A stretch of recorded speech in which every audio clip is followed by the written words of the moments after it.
Welcome to Sales Tax and More, your go-to resource for all things state tax related. Now here's your host, Michael Fleming. Mike Fleming here, founder of Sales Tax and More, and today's co-host of the Sales Tax and More podcast, where we talk about everybody's favorite topic, which is, of course, sales tax. Now, today we're going to go over some of the questions we've been asked during our webinars. These are frequently asked questions. But before we do, let me introduce you to my co-host, Ellie Moffitt. Hey everyone, it's really great to be here. We're glad to have you here too. Please do not forget to like and subscribe to our podcast. And I will do our introduction here. So we are Sales Tax and More.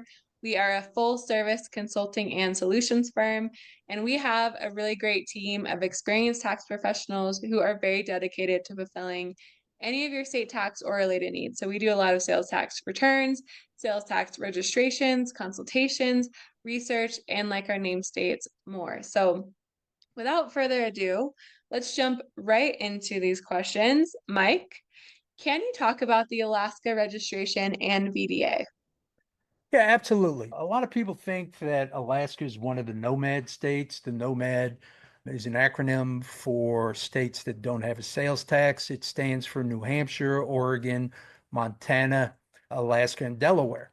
But Alaska, while it does not have a state tax, actually has, it's a home rule state. The local jurisdictions, the boroughs and municipalities do have the ability to charge taxes. And a lot of these, most of these local jurisdictions have banded together and they have formed the Alaska Municipal League. And the Alaska Municipal League actually administers the collection of sales tax, their sales tax programs. So when Alaska first rolled this out, their thresholds were 200 transactions or $100,000. And as of January 1st of this year, they did away with the 200 transactions. So now it's just $100,000. So if you've been selling remotely into Alaska, and if you're over $100,000, you're supposed to be collecting and remitting the sales tax. So a VDA is a voluntary disclosure agreement. So you have 5 years of exposure in Alaska. You may want to take advantage of a VDA.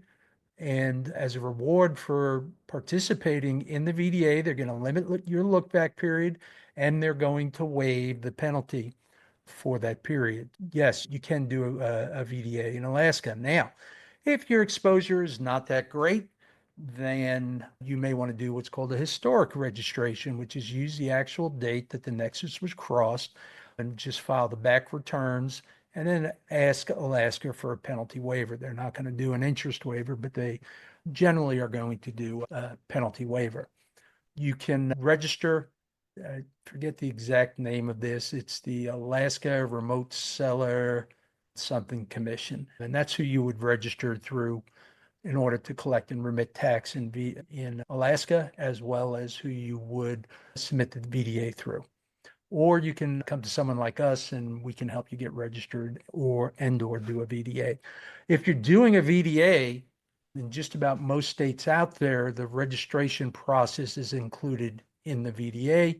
In some states like California, you need to register first and then within 30 days, let them know that you want to do a VDA. But generally, it's the other way around. Generally, the registration is included as part of the VDA process.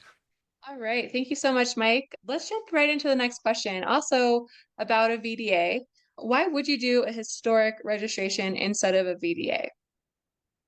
The cost is one of the big things. A VDA is a very formalized process, and there's a lot more work involved than a historic registration. Depending on how many VDAs you do, our fees are going to be anywhere between $2,400 per VDA and I think $3,700 per VDA for a single VDA. Don't hold me to that. The prices change all the time, but that's going to be in the ballpark.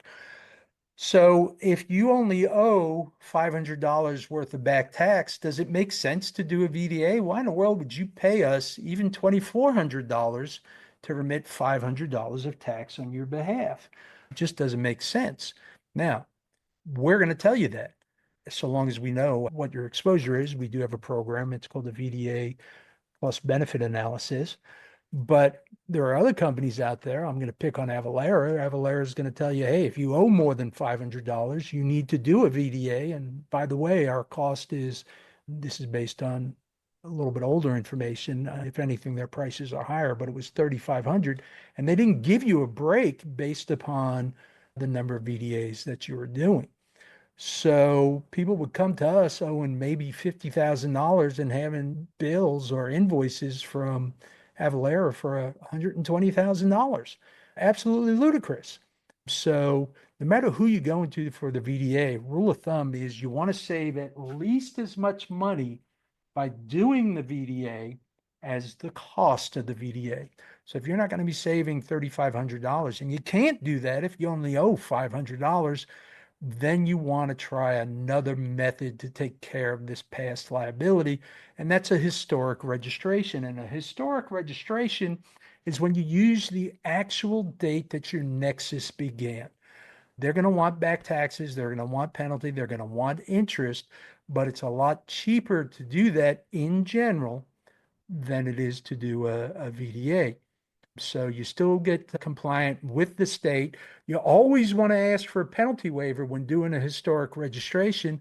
Most of the states are going to work with you on some, if not all, of the penalty. Very few of them are going to work with you on I don't know of any that are going to work with you on the interest. If you're doing a VDA, there are about 7 states that work with you on the interest. But on historical returns, it's got to take an act of God to get that interest waive. All right. Thank you so much, Mike. And a reminder to everyone, these are questions that have come from webinars. So this question is a little bit, is more personal to someone, but I think applicable as well. So if I, as a vendor, gave away free items, can those be viewed by states as subject to use tax? What's my favorite answer? I'm gonna take a wild guess in the dark here and say it depends. Yes. Winner, winner, winner, chicken dinner. Yes, it depends. Now, very fact specific here. So, if you have purchased something for resale, in other words, you didn't pay any tax when you purchased it, and now you decide to give it away. And in some states, even if you give it to charity, then that's a personal use. The company itself has used it. So, therefore, it is subject to a use tax. So, in that instance, yes. Now, I just did a research project for a company out there, and they were getting free items from their manufacturers and vendors, and they were giving it away for free. They were passing these items on to their customers. So there was no cost paid, no money received. Use tax is usually based upon the cost of the item. Since you didn't pay anything for these items, you just passed through the gift. In that instance, no use tax would be due. As always, it's going to be very fact specific. But if you did buy something and didn't pay tax at the time of the purchase, then a use tax is generally going to be due if it's given away. All right. Thank you so much, Mike. And last question we have for this episode here. Can certain exemption certificates be dated retroactively? For example, seeking refunds, if someone's seeking refunds for a client. What's my favorite answer again? I think it's the one that keeps coming up for some of these questions. So it depends, eh? Yeah, it depends. It's going to depend on the state. It's going to depend on the auditor who's working with you, the person reviewing the refunds. Sometimes it's a hard and fast state rule that you can't do it.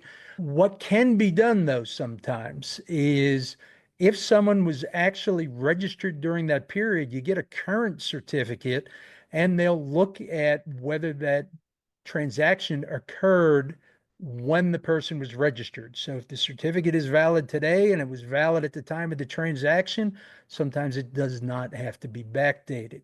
In an audit, that's very prevalent. Some auditors, as I was mentioning, will let you backdate it. Sometimes it's not needed to be backdated because since it wasn't available at the time of the audit, it's subject to additional verification anyway. So that's something that the auditor is going to do, is see if it's a valid exemption at the time of the transaction. The answer is it depends. As always, it depends on the specific facts and circumstances.